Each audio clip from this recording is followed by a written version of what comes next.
710 ESPN Seattle presents Bob and Groz's One More Thing. Powered by the law offices of Heidi Hunt. Coming up on Bob and Groz, score one for international relations. I'm not a lawyer. I'm comedian Jubal Flagg, and I'm funny. But going to jail is not. That's why you need the law offices of Heidi Hunt. 1-800-DUI-AWAY or 1-800-DUIAWAY.com. Now, if you'll excuse me, I need to go find my pants.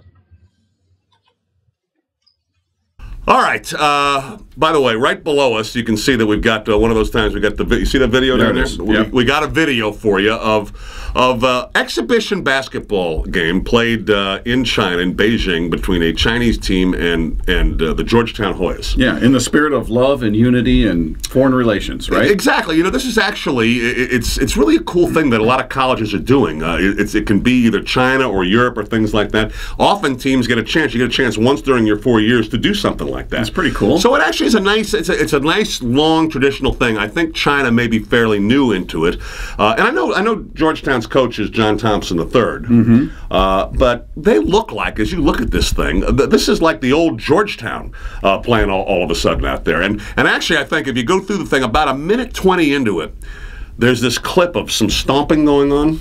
Mm-hmm. Chinese players doing it. That's what's going to be the thing that lasts from this thing. This is one of the worst brawls I've seen in basketball. It really was. As you said, they might be new to it, and they may not be long for it after this whole debacle that you'll see down there. I mean, it was ugly. I mean, there's a couple of things about it that jumped out at me. I mean, they must not have been expecting it at all, because you had chairs flying, you had fans were involved in this thing, throwing things in the stands or anything like that. I mean, the thing about it that struck me is it just goes on and on and on. I mean, you see these melees happen, and you know, I think for American basketball fans, you're gonna flash back to Ron Artest and that whole thing when he was lying on the scorer's table. It happened in Detroit, and they go into the stands. This wasn't the case. Fans are coming out of the stands on this one. Yeah, throwing individual little fires going everywhere, basically. A little fight here, then it looks like it stops, and another fight over here, and it looks like that one gets cleared up, and then another fight here, and you see players from the Chinese team just sitting there holding a chair like, all right, who do I hit?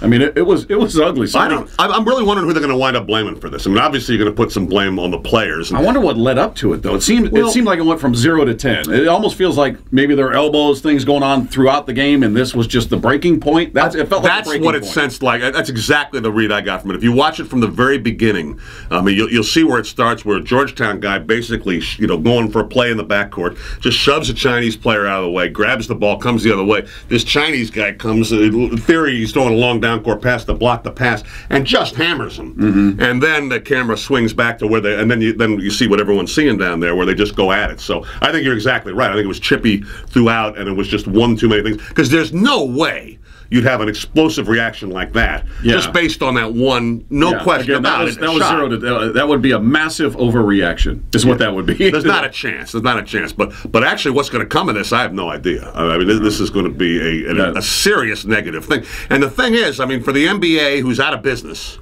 number one. This is, Yao Ming retired, number two, so this is one of their biggest foreign markets. He's not going to be happy about this yet. Well, and we'll wrap it up with this. Maybe 3 or 4 lines down on the ESPN.com website banner is, Kobe Bryant, still thinking about China. Not anymore. I'll bet he isn't either.